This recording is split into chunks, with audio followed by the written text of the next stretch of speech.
Buenos días, mis queridos hermanos, que la paz de nuestro Dios los acompañe en este día también. Le pido a nuestro Dios que nos envíe su Espíritu, que nos capacite, que impresione nuestra mente y que entendamos el mensaje que Él desea transmitirnos. Hoy vamos a tratar de entender otra pieza de este puzzle, ese gran puzzle, ¿verdad? Un ajuste fino a través del cual nuestro Dios nos ayuda en este proceso de purificación, de santificación, ¿verdad? Vamos a tratar de ver cuál es este mensaje. La reflexión que hoy vamos a tratar está titulada Dios prueba a aquellos a quienes estima. Y vamos a ver de qué nos trata de hablar. El hecho de que somos llamados a soportar pruebas demuestra que el Señor Jesús ve en nosotros algo muy precioso que desea desarrollar. Si no viese en nosotros algo que puede glorificar su nombre, no dedicaría tiempo a refinarnos. Y fijaos porque aquí nos desvela algo importante y que lo comentamos y que normalmente no entendemos. Porque aquí nos revela cuál es nuestra obra. Aquí dice, si no viese en nosotros algo que puede glorificar su nombre, por lo tanto, ¿cuál es nuestra obra? La de glorificar su nombre, ¿verdad? No dedicaría tiempo a refinarnos. Por lo tanto, ¿quién nos refina? Dice, no dedicaría tiempo Él para refinarnos. ¿Cuándo? Ahora. Por lo tanto, entendemos cuál es la obra de justificación, de purificación, de santificación. Es la obra de Cristo, ¿verdad? Podemos entenderla una vez más. No nos esperamos empotar zarzas. Cristo no arroja a su horno piedras sin valor. Lo que Él purifica es mineral valioso. Fijaos lo que dice aquí. Primero dice, Cristo no arroja a su horno piedras sin valor. Es decir, si estamos probados, esto significa que estamos bajo la mirada, bajo esta obra de purificación de Cristo, ¿verdad? Pero también tenemos que mirar la otra cara de la moneda. Si no estamos probados, deberíamos de estar preocupados, ¿verdad? Porque claro, dice, Cristo no arroja a su horno piedras sin valor. Deberíamos de estar muy atentos y tratar de entender cuál es nuestro estado, y de hecho ese texto trata de eso en realidad. Trata de ayudarnos en realidad a comprender cuál es nuestro estado, ¿verdad? El auténtico, no el que nosotros suponemos que es. Pero fijaos aquí, nos revela su obra. Antes nos dijo cuál era nuestra, la nuestra es glorificar su nombre, y ahora nos dice cuál es la suya. Lo que Él purifica es mineral valioso. Diamantes, ¿verdad? Piedra preciosa, ¿verdad? Por eso dijo él, Cristo no arroja a su horno piedras, se refiere a piedras preciosas, ¿verdad? Y luego las otros tipos de piedras que no sirven para nada, ¿verdad? Sin embargo, aquí nos revela cuál es su obra. Lo que él purifica es mineral valioso. Por lo tanto, si nos dedica tiempo es porque hay algo, puede sacar algo de esa piedra, ¿verdad? A los hombres a quienes Dios destina para ocupar puestos de responsabilidad, Él les revela en su misericordia sus defectos ocultos. Aquí debemos, cuando dice para ocupar puestos de responsabilidad, hemos de mirar en términos generales, ¿verdad? En esta obra de predicar un mensaje al mundo, no tanto dentro de la iglesia, porque ya lo dijimos, ¿verdad? Estamos cometiendo un error cuando dedicamos todos nuestros esfuerzos dentro de la iglesia. Que tiene que haber una iglesia, que tiene que estar organizada, que tiene que haber puesto responsabilidad, por supuesto que sí.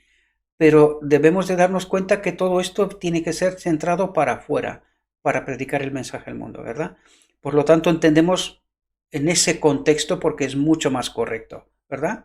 A los hombres a quienes Dios destina para ocupar puestos de responsabilidad, Él les revela en su misericordia sus defectos ocultos, ¿verdad? Los que no salen, no nos damos cuenta con facilidad de ello, ¿verdad? A fin de que puedan mirar su interior y examinar con ojo crítico las complicadas emociones y manifestaciones de su propio corazón. Cuando se refiere a corazón se refiere a nuestra mente, ¿verdad? Es decir, nuestro Dios saca a relucir aquellas cosas que tenemos en nuestra mente, en la cabeza. ¿Con qué propósito? Para darnos cuenta de cuál es nuestro auténtico estado, ¿verdad? A fin de que puedan mirar su interior y examinar con ojo crítico las complicadas emociones y manifestaciones de su propio corazón y notar lo que es malo para que puedan modificar su disposición y refinar sus modales. Por lo tanto, aquí tenemos esta obra progresiva, ¿verdad? Con el Espíritu Santo, esa obra de colaboración, de purificación, de santificación de nuestro templo. Esta obra progresiva de todos los días, ¿verdad? Y aquí vemos cómo es el mismo Dios el que saca a relucir nuestros defectos. ¿Con qué propósito? Para remediarlos, ¿verdad? ¿Y por qué no los purifica directamente? Porque es necesaria nuestra colaboración. ¿Lo entendéis? No puede hacerlo sin mi colaboración. Por eso nos dice, Él los saca, nos coloca en contextos, en situaciones, para que estas complicadas emociones y manifestaciones salgan a relucir, ¿verdad? Y que nosotros podemos notar lo que es malo todavía y qué es lo que se puede modificar, ¿verdad? Por lo tanto, entendemos aquí esta obra de cooperación con el Espíritu Santo, ¿verdad? Él no puede obrar sin mi voluntad, sin mi permiso, ¿verdad? En su providencia, el Señor pone a los hombres donde Él pueda probar sus facultades morales y revelar sus motivos, a fin de que puedan mejorar lo que es bueno en ellos y apartar lo malo. Por lo tanto, es como una radiografía, ¿verdad? Nos saca cómo somos de verdad, cualidades y defectos. ¿Con qué propósito? Para perfeccionar, santificar ese carácter, ¿verdad? Este es el propósito. Por lo tanto, podemos darnos cuenta, una vez más lo reitero porque es muy importante, porque mucha gente cree que Dios obra independientemente de nosotros. Pues no, aquí podemos ver que esta obra es una obra de cooperación, de colaboración, que el poder es de Él, sí, pero si yo no acepto y no coopero en esta obra, Él no puede hacer nada. ¿Comprendemos? Dios quiere que sus siervos se familiaricen, fijaos aquí, con el mecanismo moral de su propio corazón. Es decir, que nos familiaricemos con lo que tenemos en nuestra mente, tanto bueno como malo, y que entendamos cómo funcionamos en esta relación de cooperación con Dios, ¿verdad? Por eso Él dice, Dios quiere que sus siervos se familiaricen con el mecanismo moral de su propio corazón, que entendamos realmente cómo funcionamos y cómo se hace esta obra de cooperación, ¿verdad? Esa obra de purificación, pero también para transformar, mejorar aquellas cualidades que también tenemos, ¿verdad? A fin de lograrlo, permite con frecuencia que el fuego de la aflicción los asalte para que se purifiquen. Fijaos cómo lo dice. Porque claro, aquí hay otro ajuste fino que tenemos que comprender. Fijaos cómo formula para que nos demos cuenta. El fuego de la... Dice, a fin de lograrlo, permite con frecuencia que el fuego de la aflicción los asalte. Es decir, que estemos probados, que pasemos por situaciones críticas, ¿verdad? Porque es ahí donde se ve realmente cómo somos, nuestro auténtico carácter, ¿verdad? Pero fijaos cómo formula aquí, dice, para que se purifiquen. Entonces debemos de entender claramente que la responsabilidad recae sobre nosotros. ¿Por qué? Precisamente por lo que dijimos antes, es decir, Dios saca a relucir cómo soy, para que una vez que yo me dé cuenta, la reflexión anterior lo vimos, nos hablaba de esa conexión vital con el Espíritu Santo. Y que cuando estamos en esta situación que se corta esa conexión vital, ¿verdad? El Espíritu Santo se aparta, nos decía, corre rápido y reconéctate. El tiempo es oro. ¿Por qué? Pues porque el otro espíritu aprovecha este momento y hace todo lo que puede para que nos aleje. Al estar desprovisto del Espíritu Santo, es decir, tenemos la tendencia por nuestra naturaleza también más rápido de alejarnos de Dios que acercarnos. Por eso nos dice, corre, reconéctate, ¿verdad? Para estar en esta conexión. Por lo tanto, es nuestro deber, una vez que yo me doy cuenta cuál es mi condición, cuál es mi necesidad, dónde necesito ese poder exterior, ¿verdad? El poder del Espíritu Santo para que pueda obrar en mí.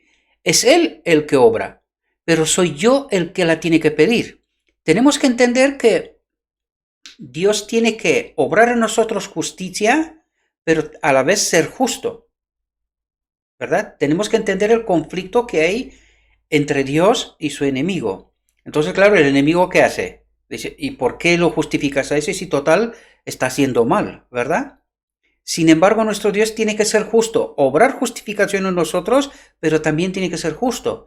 Por lo tanto, ¿cómo se puede obrar esto? Pues cuando yo lo pido, es decir, Él saca a relucir mi condición y me dice, mira cómo estás, ¿qué necesitas? Y una vez que yo sé cuál es mi problema, yo pido para que Él la solucione. Entonces Él puede obrar con justicia y al mismo tiempo justificarme. ¿Entendemos los ajustes finos? ¿Verdad? Es así como funciona. ¿Y quién podrá soportar el tiempo de su venida? ¿O quién podrá estar en pie cuando Él se manifieste? Porque Él es como fuego purificador y como jabón de lavadores.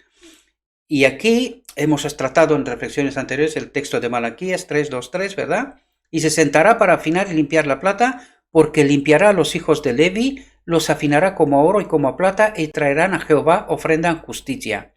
Aquí quiero destacar también otro asunto, aparte de que esta es la obra que Él hace en el día de la expiación, en nosotros, ¿verdad? Pero fijaos aquí, porque dice, porque limpiará a los hijos de Levi.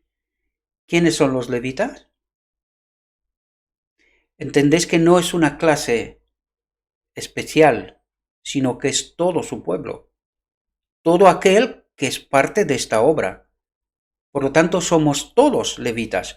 Lo saco a relucir porque algunos no entienden muy bien este proceso, ¿verdad? Pero él se refiere a los levitas como a su pueblo escogido, nación santa.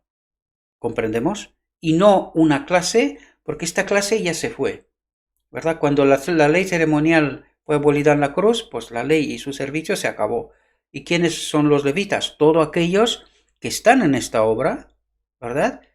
Y aceptan la auténtica verdad, el auténtico mensaje de Cristo y están en esta obra de purificación, ¿verdad? Participan en el día de la expiación. Porque no todo aquel que cree que es cristiano también lo es, ¿verdad? Hay que entender muy bien el Evangelio, no quiero decir nada de lo que no está escrito ya, ¿verdad? Por lo tanto, también he tenido querría aclarar también este asunto. ¿Quiénes son los levitas? Los levitas somos todos nosotros que hemos aceptado esta obra, ¿verdad? A Cristo.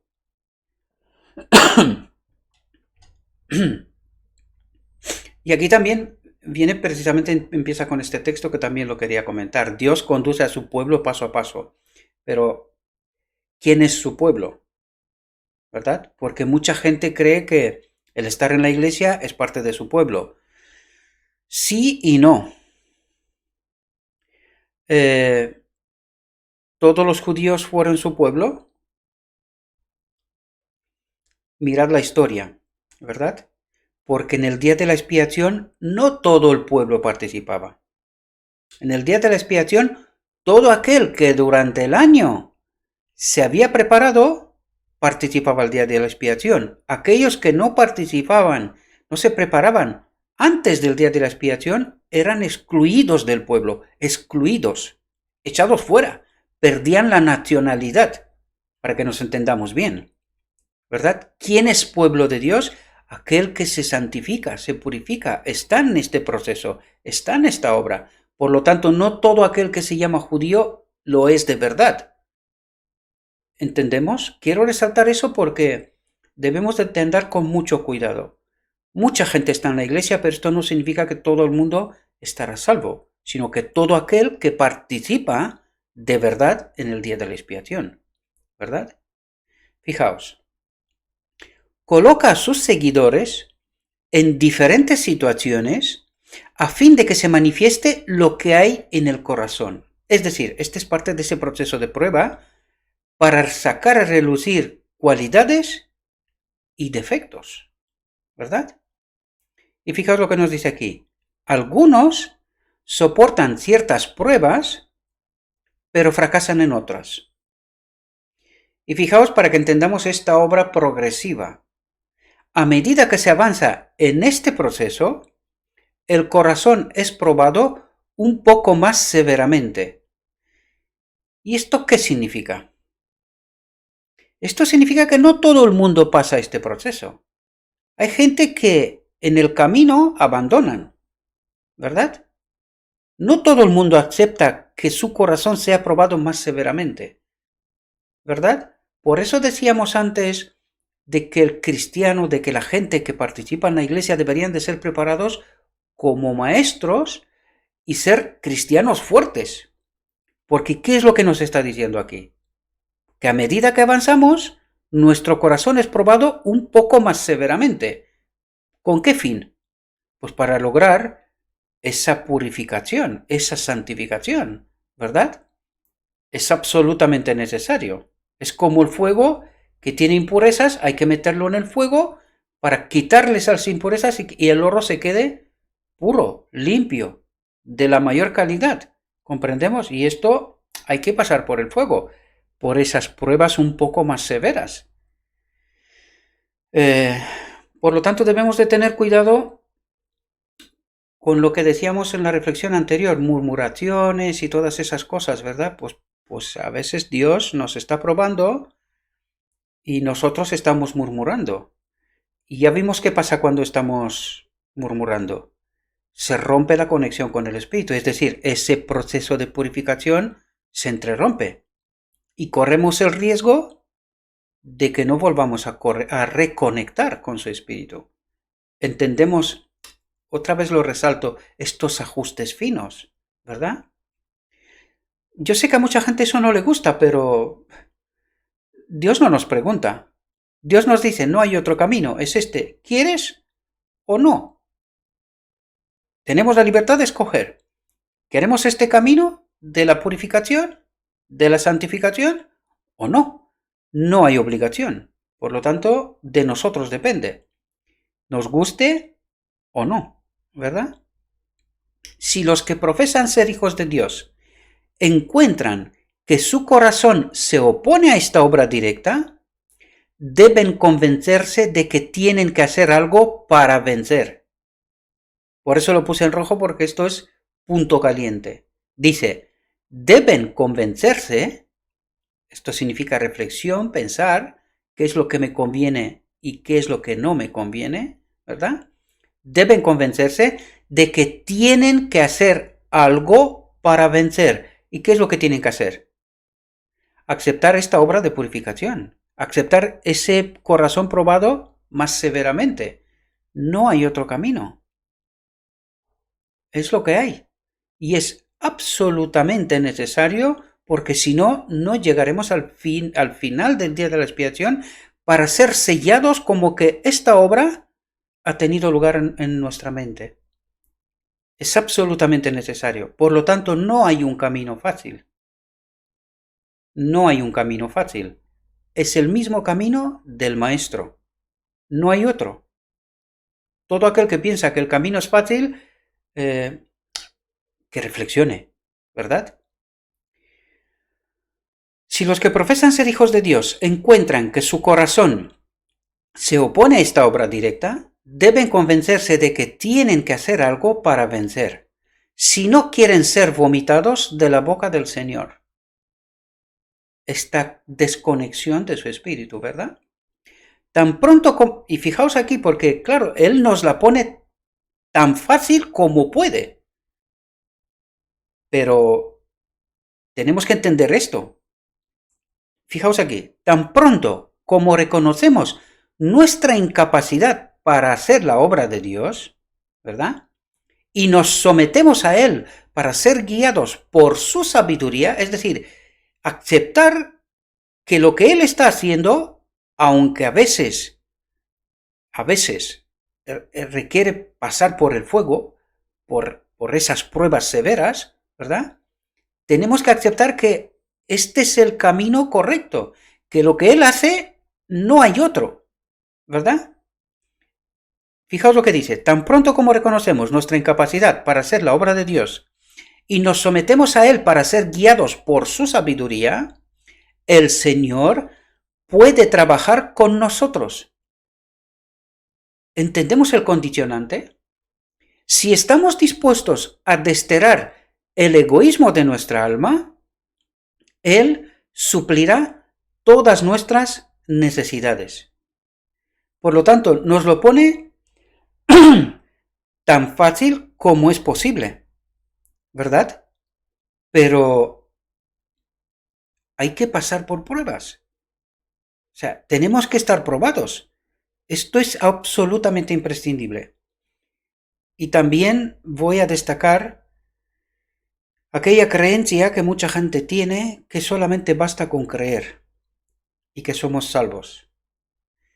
Pues aquí podemos ver una vez más que no es exactamente así. Necesitamos la fe, pero la auténtica fe, la de Dios, ¿verdad? Recorrer ese camino, confiar plenamente en Él para poder ser guiados por su sabiduría, para que se pueda hacer en nosotros esta obra de purificación, de santificación, y que al final del día de la expiación que podamos ser reconectados con su Espíritu que habite en nuestro templo. Espero, mis queridos hermanos, que podamos entender bien esta obra, ¿verdad? Es absolutamente imprescindible. Esto requiere confiar plenamente en Cristo. Por lo tanto, espero que una vez más hemos podido entender esta obra que se tiene que hacer con y en nosotros, ¿verdad? Y que he tratado de resaltar esos ajustes finos sobre los cuales no nos paramos a pensar, ¿verdad? Pero que son tan importantes. ¿Habéis visto? Simplemente con murmurar, en realidad nos estamos desconectando de su espíritu. Y cuando estamos desconectados de su espíritu, esta obra de purificación se interrumpe. Y corremos el riesgo de no volver a ser reconectados. Porque el otro espíritu también está haciendo su obra, ¿verdad?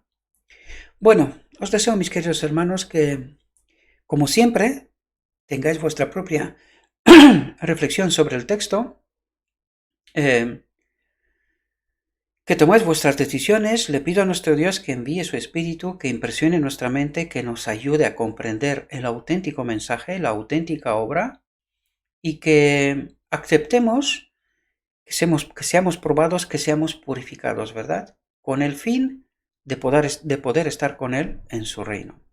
Os deseo, mis queridos hermanos, que tengáis un próspero día y que todo lo que os he dicho os lo he dicho en nombre de Cristo Jesús. Amén.